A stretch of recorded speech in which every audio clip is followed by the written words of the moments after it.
Welcome back to the Shuffle Squad. Zach Lesage here. Today we're going to be covering over the top decks from Merida regionals that just happened in Mexico.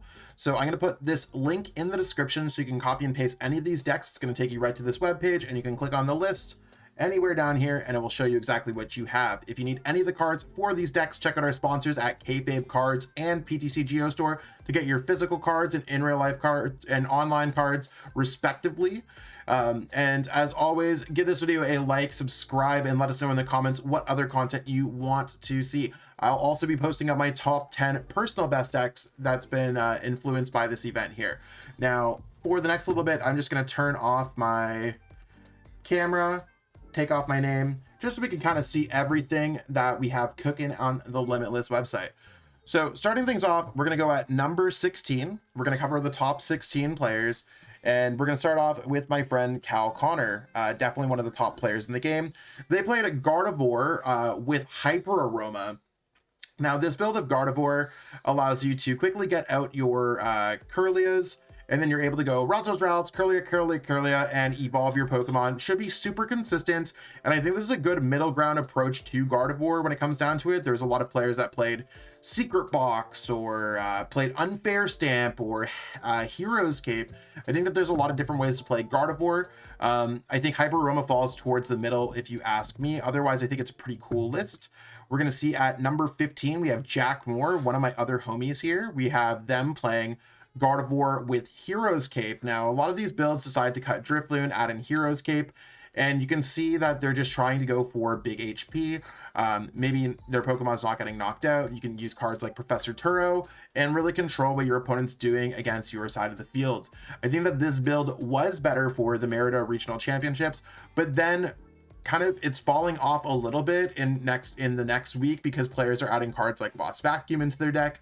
Jamming Tower might come back, so it doesn't necessarily work well with the metagame, at least in my opinion. I'm not a Gardevoir expert, so we'll let the Gardevoir experts speak on what they think is the best.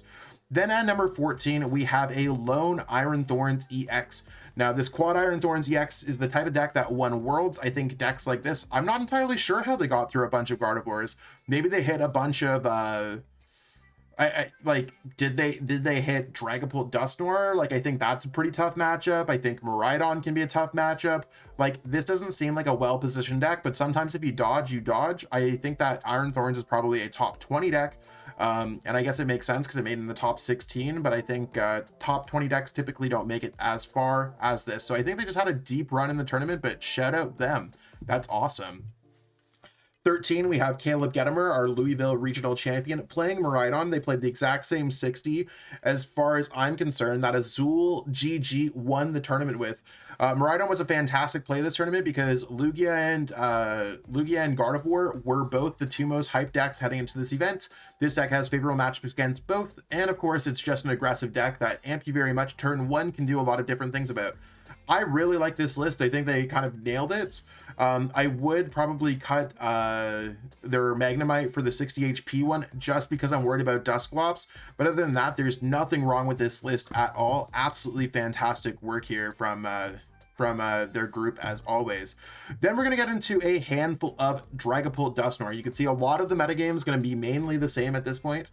We have Diego Casaraga, our 2017 world champion, I want to say. And they went for a pretty traditional build of this deck. They went for Technical Machine Evolution and a Badoo. I see a lot of lists that are just cutting the Technical Machine Evolution. They also went for a 1/1 split of their Duscalls, but I think if anything, that's just giving themselves some opportunities there. When it comes down to it, I think that there's not really anything that I dislike about this list. Other than that, I'm just not a huge fan of Technical Machine Evolution because you cannot use Badoo's Itchy Pollen and Technical Machine Evo at the same time. So I think this is a fantastic starting point for a list. Nothing wrong with it, but it's seems like there's some other lists there that might be a little bit better in my opinion, but no complaints. We see a Dragapult Dusknoir with a 1/1 Charizard here. I think that tech's actually hot. because if you're worried about any kind of Charizards or anything else like that, or any kind of Miraidons, the Charizard can definitely go against that. So I think that this take on the archetype is actually super cool if you ask me, and it's something that like I might actually look into. As I'm looking at it, I'm like, yeah, I like it. I like it a lot, because as a Dragapult player, if you get Miraidon, what do? You can't knock it out. So you just go rare candy Charizard. Now you can knock it out. Now they can't knock you out. So it gives you a lot of opportunities. Again, I don't think you need the Technical Machine evolution, but other than that, I think certainly the 1/1 Charizard, the 4 fire energies, everything here seems to make sense. They were cooking with this one. Then we have my pal Steven coming from Costa Rica. I actually got to hang out with them when I was in there. In Costa Rica. I actually really like this list because it has the double Badoo. I don't know if you need Manaphy in this list, but sometimes Manaphy is pretty cool. Lost City definitely was cooking with this one. A lot of lists just going with double Lance. I think that like in terms of like build, we're seeing a lot of similarities of the 2-1-2 line, or 1 Dusclops, 2 Dusknoir. I think towards the top they started playing 3 Duskulls, and they're playing the Duskull with Perplex, but I think either one can get you there. So super solid take on the list. And then we have Brent Tonneson, arguably one of the entire best players in the game. And they're probably playing what was my favorite list of the tournament. They took a very streamlined version of the deck, no TM Evo, no nothing, teched tastefully with that Temple of Sinnoh in case they ran into a Lugia player, and really just like went with it. Now there's no Crispin in here. I think that's probably fine when it comes down to it. I could see Crispin being good. I'd like to add another Badoo to this deck, but other than that, I think it's like tastefully perfect. I could see cutting a Duskull and adding in the 1/1 Charizard just from Ride-On matchups, but you might not even need it because the Dragapult EX is already favored enough into that matchup as long as you're able to get set up. So this is probably where I'd be leading with the Dragapult Dusknoir. I think most lists are going to look like this, and Aiden Cussy placed above Brent in asymmetrical cuts is playing the exact same 60. Now we're going to see another Miraidon list here from Caleb Rogerson. This top cut was absolutely stacked with fantastic players, and you can see they played a very similar list to Azul, to the Caleb Gedimer's list, where they switched the Magnemite for the 60 HP one. I think playing any of the 60 HP ones pretty cool. And then instead of playing that Lightning Energy, the 16th, they played a copy of Zapdos. Everything else is exactly the same. Oh, they actually played a second Forest Seal Stone. I can't necessarily put my finger on the card that they cut for this. I can't tell off the top, but for right now, I think that this build's good. I'd probably go with the list that won the tournament, Azul's list. But it's only like one or two cards off. Then we have Michael Davidson, one of the best Gardevoir players in the game, playing another Heroes Cape build. They went with Heroes Cape, Mimikyu, and Mawile. So I really like a lot of the techs that they had in their deck. I think that they've worked pretty hard on this list. This is what I would recommend when it comes down to a Gardevoir list at default. And I think that if you are going for a Heroes Cape build, this is what I'd be going for off the top. We're going to move on to another list. We got Raphael playing Miraidon, and there's a lot of great players playing this deck. They went with a Magnemite. This is my favorite Magnemite out of all of them. It does give you an opportunity to big explosion against something that might have 60 HP, giving you an additional attacker other than Raikou that takes 2 energies. So I do like that. And when it comes down to other techs that they have in their deck, looks like they just played double Forest Sealstone as well instead of playing that 16th Lightning Energy that Azul played. Other than that, I think this list is absolutely fantastic, and we'll have to see how Miraidon decks continue to evolve. We're going to move into Aiden's Dragapult Dusknoir deck, and you can see that they have same thing as Brent's, so absolutely fantastic list. This is probably the list that I would rock when it comes to Dragapult Dusknoir, the highest placing one. Then we see Rolando up here with Terrapagos, with the poison package, because they're no longer playing the second cloth, so it's not truly a cloth Terrapagos deck if you ever asked me. I think that this build's pretty cool. We see the black belts training going in the deck. I don't really have any issues with this list. I don't know if you need Hisuian Electrode V. Maybe they were worried about Charizard, but I think with Hisuian Electrode V, you could actually just get the knockout with Terrapagos, Binding Mochi, Triple Poison, and Black Belt's Training. It sounds like a lot, but this deck could actually pull it off. So I'd probably cut the Electrode for a secondary Badoo there.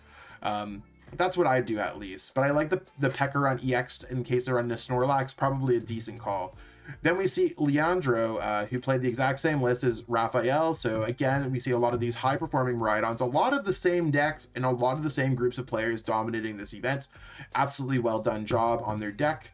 And then we see Mauricio playing their take on Gouging Fire. And I think this Gouging Fire was an interesting call for this tournament, because it can do well against Miraidon, it can do well against Gardevoir, it can do well against Dragapult.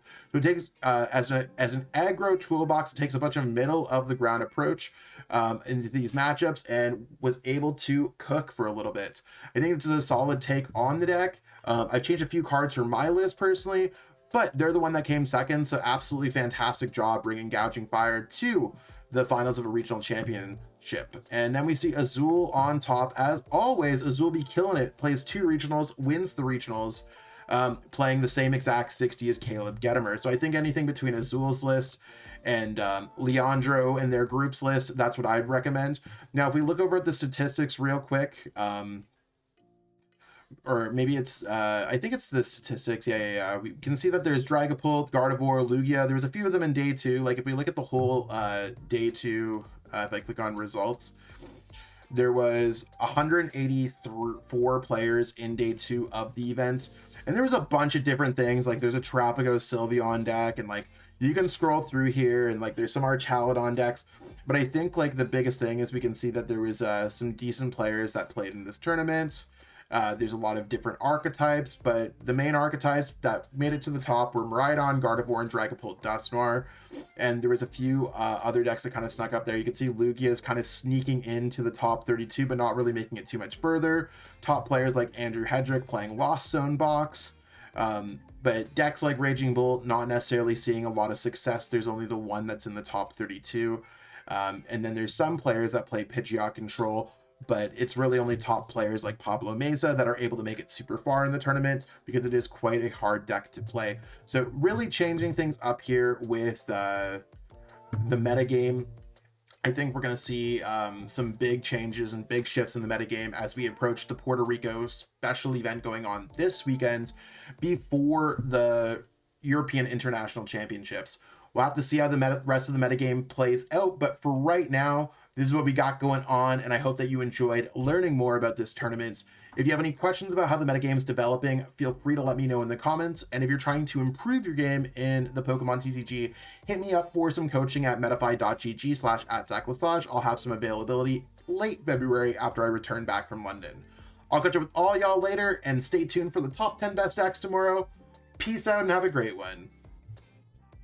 Want to support the Shuffle Squad? Be sure to check out all of our sponsors in the description to pick up Pokemon TCG singles, sealed, and PTCG live codes.